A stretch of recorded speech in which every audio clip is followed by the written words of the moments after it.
It was a Tuesday morning in April 1981 when the loan officer from First National drove out to Earl Hendrick's place in central Iowa. He didn't call ahead. That's how it worked back then, a handshake industry. Relationships built on county roads and kitchen tables. Earl set out 2 cups of coffee and listened while the man laid out the numbers. Corn was at $3.10 a bushel. Land in the county was trading at $2,200 an acre, nearly double what it had been 5 years prior. The bank had capital. The bank liked Earl's operation, and the bank was prepared to extend his credit line by $180,000, enough to pick up the 160-acre parcel on the county line that had just come available, modernize his equipment, and run a larger operation heading into what most people believed was a golden decade for American agriculture. Earl listened. He asked 2 questions about the interest terms. He nodded slowly at the answers. And then he said no, not dramatically, not with a speech. He just said he wasn't looking to expand right now, thanked the man for the drive out, and refilled the coffee. The loan officer left puzzled. In April of 1981, turning down a bank's offer to help you grow felt less like caution and more like confusion. In 1981, expansion felt like survival. Every neighbor was doing it.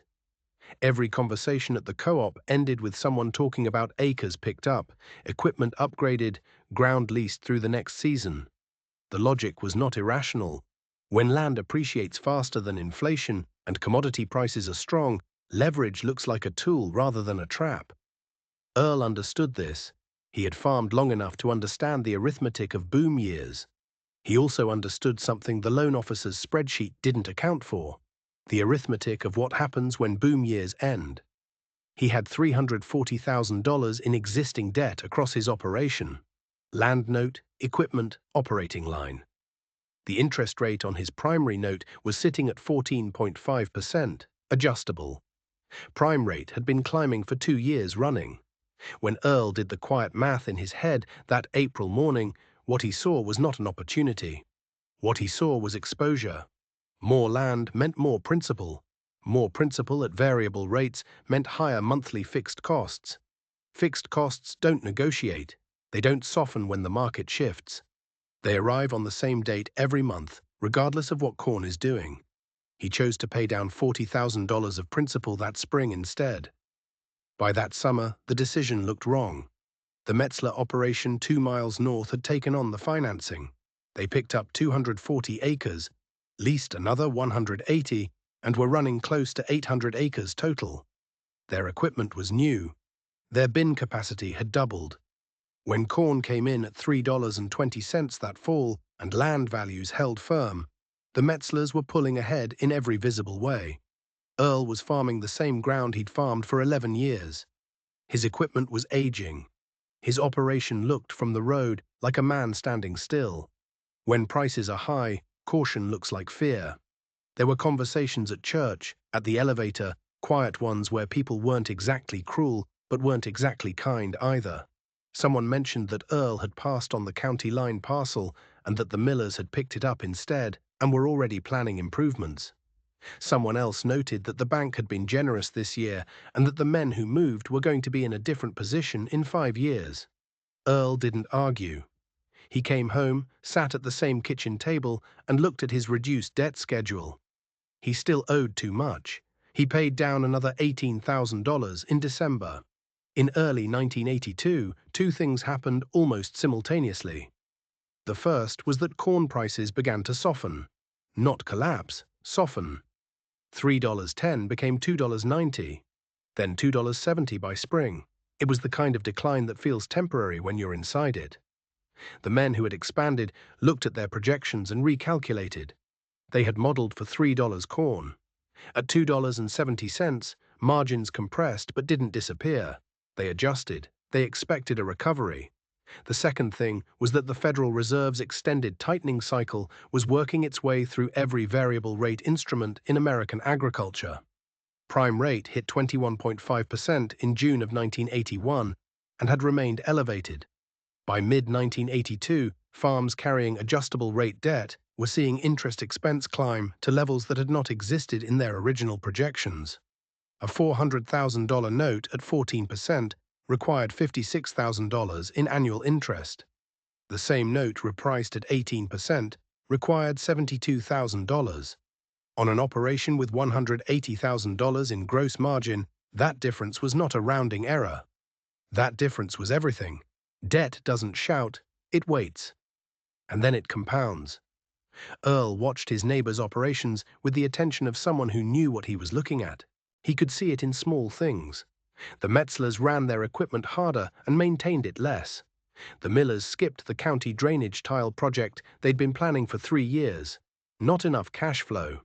A man named Dale Sorensen, who had leased 400 acres on 3-year agreements signed in 1981 when land was worth leasing at $180 per acre, was now farming ground that required $72,000 in annual lease payments against corn that was pricing down toward $2.50. Lease obligations don't have bad years. They're fixed. They come due whether the crop does or not. Dale's operation was not broken yet, but it was fragile in a way that hadn't existed 18 months earlier. Growth had increased his exposure faster than it had increased his income. Earl, by contrast, had spent 1981 and early 1982 reducing his principal balance by nearly $62,000. His fixed annual debt service had dropped by roughly $9,000. That number sounds small in the context of a farm crisis. It was not small.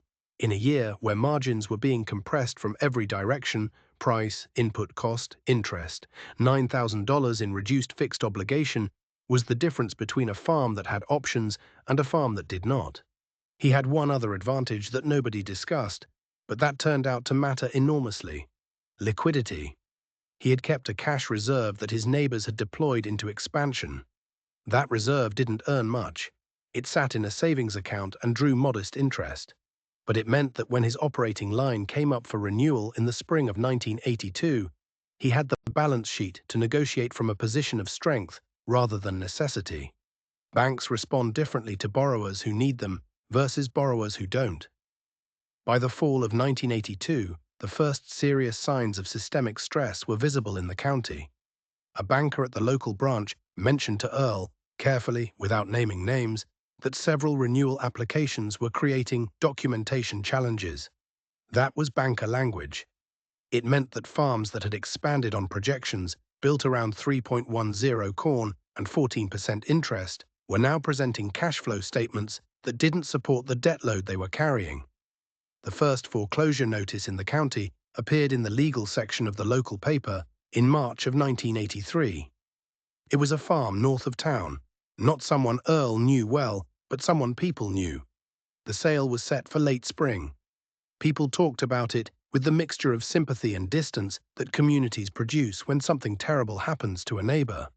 The consensus was that it was an isolated case, a particular set of circumstances, not a pattern. Earl had been a farmer long enough to distrust that kind of consensus. He paid down another $25,000 in principal in the first half of 1983. People thought he was being excessive. Maybe he was. But his fixed costs kept falling, and what he noticed, watching the county, was that the farms with the highest fixed costs were the ones losing options fastest. They couldn't plant fewer acres. They couldn't reduce equipment overhead. They couldn't delay the lease payment. Every decision tree had been pruned down to a single branch by the weight of obligations entered when the world looked different. I've seen more farms fall from growth than from drought. That is not a metaphor. Drought is unpredictable. Nobody accuses a farmer of poor judgment for losing a crop to weather. But the farms that failed in this period did not fail because of drought. They failed because they had structured their operations around assumptions about price and interest that proved wrong, and because their fixed costs were too high to survive the correction. The structural difference between a farm that survived and a farm that didn't often came down to one decision made between 1979 and 1982: whether to expand aggressively or whether to stay cautious. The farms that expanded were not foolish. They were responding rationally to the information available at the time. Land was appreciating, commodity prices were strong, banks were willing to lend. In that environment, caution required you to hold a view that most of your peers, your bank, and your agricultural extension office would have told you was overcautious. Earl held that view anyway. He couldn't have told you precisely why. He would have said he just didn't feel comfortable with the debt load, that the interest terms felt uncertain to him, that he'd rather own what he had clearly than own more of it shakily. By 1984, the crisis was no longer isolated cases. Corn had dropped below $2.50 and was pushing toward $2 in some contract periods. Land values in Iowa had begun a decline that would take them from $2,200 per acre in 1981 to under $800 per acre by 1986, a drop of more than 60%. Farms that had borrowed against appraised land value as collateral were now carrying debt in excess of the collateral's worth. Banks that had extended credit on the assumption that land was a safe, appreciating asset were looking at their loan portfolios with serious concern. The foreclosure notices in the county paper were no longer isolated. They ran on the same page every week. Some of them were farms Earl had known his whole life, second-generation operations, men who had farmed their father's ground and who had believed reasonably that the 1970s momentum would continue. Earl attended one auction. He stood at the back and watched a neighbor's equipment roll across the block, machinery that had been new 3 years earlier, financed in 1981 on the assumption that scale would service the debt. It didn't sell for what it cost. It never does. Equipment depreciates. Land, it turned out, could too. He drove home and sat at the kitchen table for a long time. What he felt was not satisfaction. Survival is not satisfying when the people failing around you are people you respect. What he felt, more than anything, was clarity, a quiet, uncomfortable understanding of what had happened and why. He had been lucky in some respects. He had also made a specific choice that most of his neighbors had not made. That distinction mattered, and he didn't know exactly how to hold it. The structural math was becoming visible to anyone who wanted to look at it honestly. An operation that had expanded in 1981 and was now carrying $600,000 in total debt at interest rates between 16 and 19%, was paying somewhere between $96,000 and $114,000 per year in interest before touching principal. On corn at $2.10 a bushel, farming 800 acres at a yield of 130 bushels per acre generated gross revenue of roughly $218,000.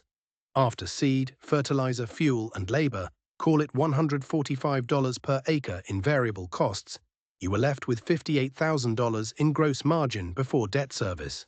Against $100,000 in annual interest, that farm was losing ground every single month.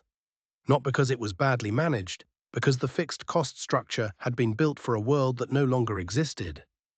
Earl's operation, by 1984, carried approximately $190,000 in total debt, down from $340,000 in 1981 through consistent principal reduction. His interest expense at then current rates was roughly $30,000 annually. Farming 450 acres, he was generating enough gross margin to cover his debt service and maintain a modest cash position. He was not prospering. But he had options.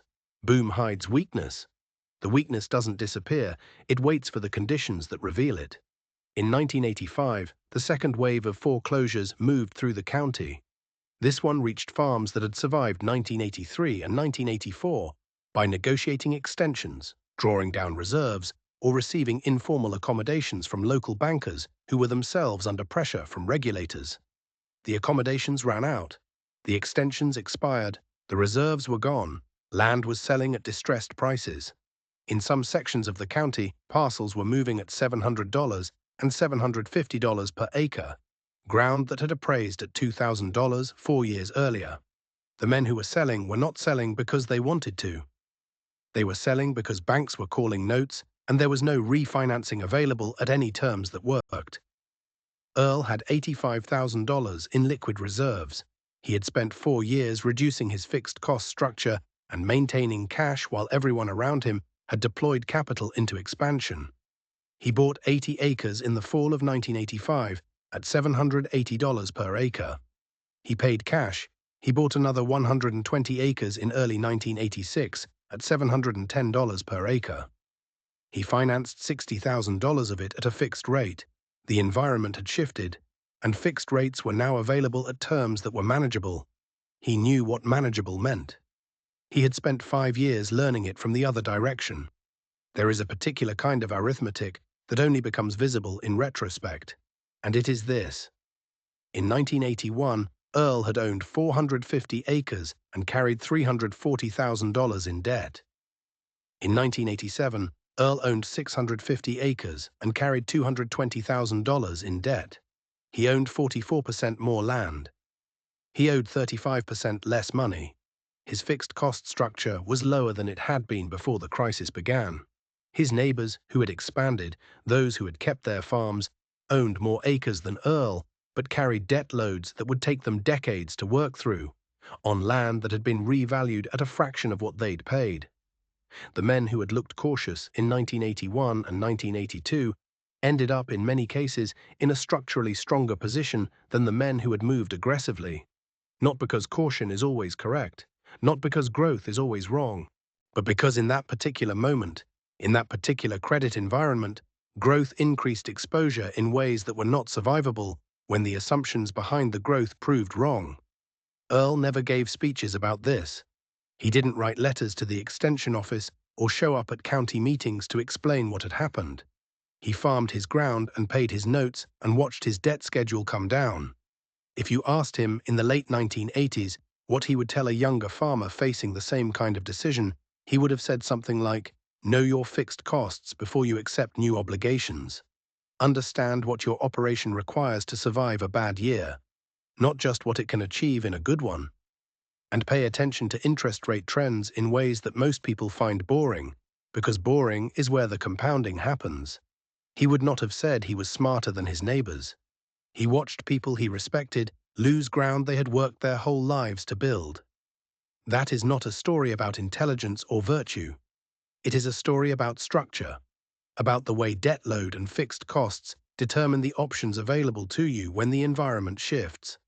Liquidity buys time. Time lets you wait. Waiting lets you buy at the bottom rather than sell into it. I think about this story a lot when I look at modern agricultural balance sheets. The specific numbers are different, the commodities are different, the interest rate environment is different. But the underlying dynamic, the way boom periods invite leverage, the way growth increases exposure, the way fixed costs become rigid just when you need flexibility, that dynamic does not change. The bank in 1981 was not malicious. The loan officer who drove out to Earl's kitchen table was doing his job in good faith, offering a product that made sense in the conditions that existed. The farmers who accepted were not reckless. They were responding rationally to the available signals. What Earl had was not superior information. He had a particular kind of discomfort with variable rate exposure at a moment when rates had been climbing for 2 years. He had a preference for reducing existing obligations over adding new ones. And he had perhaps a temperament that allowed him to hold a cautious position, even when holding it made him look like the least successful man at the elevator. That temperament, as it turned out, was the difference between owning the county line parcel by 1986 and watching it go across the auction block. If there is a lesson here, and I am careful about that word, because lessons extracted too cleanly from complicated histories tend to lose the weight that makes them true, it is something like this. The structure of your obligations determines your options. Options are what separate farms that survive transitions from farms that don't. The cost of maintaining options is that you sometimes look wrong while the boom is running. You will watch people do more than you and gain more than you and, for a period, be more successful than you by every visible measure. And then the transition comes. They always come. Corn at $3.10 does not last forever. Interest rates do not stay at any one level forever. Land does not appreciate in a straight line forever. At some point, the environment shifts, and what matters is not how much you built during the good years. It is how much of what you built you can hold during the difficult ones. Earl Hendricks held it. He held it by making a decision in April 1981 that most people around him thought was a mistake, and by holding that decision through 2 years of watching his neighbors outperform him, and by keeping his fixed costs low when low fixed costs were not glamorous, and by maintaining liquidity when liquidity had no visible return. He died in 2003, owning 680 acres of Iowa ground, debt-free. The county line parcel was part of it. There is no moral decoration I want to add to that. The story doesn't need it. If you're farming, or running a business, or carrying debt of any kind, the question this story asks is not dramatic. It's simple. You can write it on a piece of paper and look at it plainly. What are your fixed costs? What does your operation require to survive, not thrive, survive, if revenue drops 30% and stays there for 3 years? Do you have the liquidity to wait through that scenario? Or have you structured your obligations around the assumption that the current environment is permanent? Those aren't rhetorical questions. They're accounting questions. The farms that failed in the 1980s farm crisis failed because the accounting answers were wrong, not because the farmers were wrong people or even wrong in their instincts about agriculture. They were caught in a structure that removed their options exactly when options were what they needed. Earl's refusal, that Tuesday morning in April 1981, was not a prediction. He didn't know what was coming. He just didn't want to increase his exposure in a direction he couldn't control. That's all it was. And that was enough. If stories like this still matter to you, the kind that sit with agricultural finance and the quiet decisions that determine whether operations survive or don't, stay with me. There are more of them. None of them are simple. None of them are comfortable. They are, I hope, honest. That's the only thing I know how to offer.